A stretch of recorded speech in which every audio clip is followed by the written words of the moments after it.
आरे कॉलनीतली झाडं वाचवण्यासाठी आता मायलेक रस्त्यावर उतरलेत। शर्मिला ठाकरे आणि अमित ठाकरे या दोघांनी आज आरे कॉलनीत धडक दिली आणि आंदोलन केलं। आरे कॉलनीमध्ये मेट्रो 3च्या कारशेडचा प्रस्ताव आहे। त्या प्रस्तावित कारशेडला मनसेचा विरोध आहे। आरे कॉलनीतलं एकही झाड तोडू देणार नाही असा निर्धार त्यांनी व्यक्त केलाय। याच संदर्भात आरेतल्या झाडांसाठी हे मायलेक रस्त्यावर आलेले आहेत। आज शर्मिला ठाकरे आणि अमित ठाकरे यांच्या नेतृत्वाखाली मनसेनं आरे कॉलनीत जाऊन आंदोलन केलं। आरे कॉलनीतलं एकही झाड तोडू देणार नाही असा निर्धार त्यांनी यावेळी व्यक्त केला। मेट्रो 3च्या कारशेडचा प्रस्ताव आरे कॉलनीत आहे, मात्र याला मनसेनं विरोध केलेला आहे। आरे कॉलनीतली झाडं वाचवण्यासाठी आता शर्मिला ठाकरे आणि अमित ठाकरे रस्त्यावर उतरलेत आणि त्यांनी आरे कॉलनीत धडक देऊन आज आंदोलनही केलं।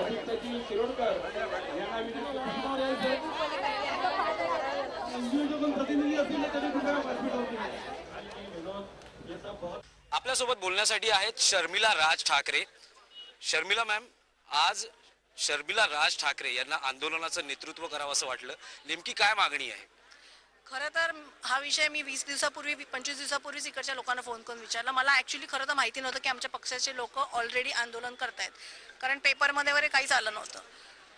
तेव्हा हे लोक माझ्याकडे पेपर घेऊन आले आणि सांगितलं की आम्ही डे 1 पासून हे आंदोलन करतोय आणि आम्ही ही झाडं चिपको आंदोलन करून वाचवलेली आहेत। तर मग मला NGOना भेटायचं होतं म्हणून मग मी त्यांना म्हटलं की तुम्ही मला वेळ द्या, मी तिथे येते, आपण NGOशी भेट करूया आणि आपण आंदोलन करूया की आम्ही तुमच्या बरोबर आहोत असं। मग त्यांनी आम्हाला आजचा वेळ दिला म्हणून आम्ही आज आलो। मी सगळ्या NGOशी बोलले।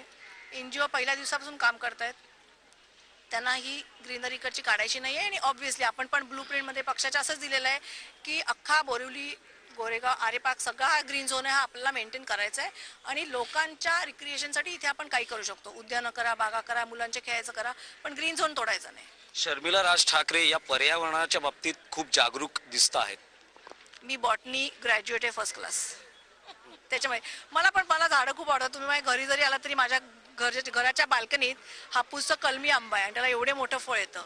किंवा फणसाचं झाड कोणी बघितलं नसेल तर माझ्या गच्चीत फणसाचं झाड मी लावलं आणि त्याला फणस येतात। त्याच्यामुळे पर्यावरण प्रेमी मी पहिल्यापासून आहे। फक्त एवढं आंदोलन घ्यायची वेळ आतापर्यंत कुठच्या सरकारने आणली नव्हती, ती ज्या सरकारने आणली। तुमचा मेट्रो 3 प्रोजेक्टला विरोध आहे की कार शेडला विरोध आहे? कार शेडला विरोध आहे। तसंच दुसरा जो फेज 3 आहे, जो लोकांच्या घरावरनं जातोय गिरगावातल्या, मला असं वाटतं की त्यांनी गव्हर्नमेंटने विचार केला पाहिजे की तुम्ही मेट्रो ही लोकांसाठी करताय, कुठल्या बिल्डिंगसाठी करत नाही। त्यामुळे लोकांच्या घरं पाडून त्याच्यावरनं मेट्रो जाणार असेल तर तुम्ही विचार केला पाहिजे। फेज 2 उत्तम आहे, जी ते इथे कांदिवली बिंदिवलीला आहे, ती लोकांच्या घरावरनं जात नाहीये। मेट्रो कारशेड तुम्ही दुसरीकडे शिफ्ट करू शकता। मेट्रोला आमचा विरोध नाहीये, मेट्रो करा ना, कारण कसंही ट्रान्सपोर्ट हवाय। प्लस मला अजून NGOने असं इतकं सुंदर काय काय सजेशन दिली की तुम्ही 200 AC गाड्या का नाही फिरवतात?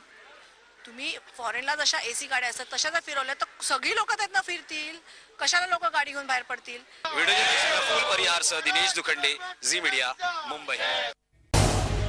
झी 24 तास रहा एक पाऊल पुढे।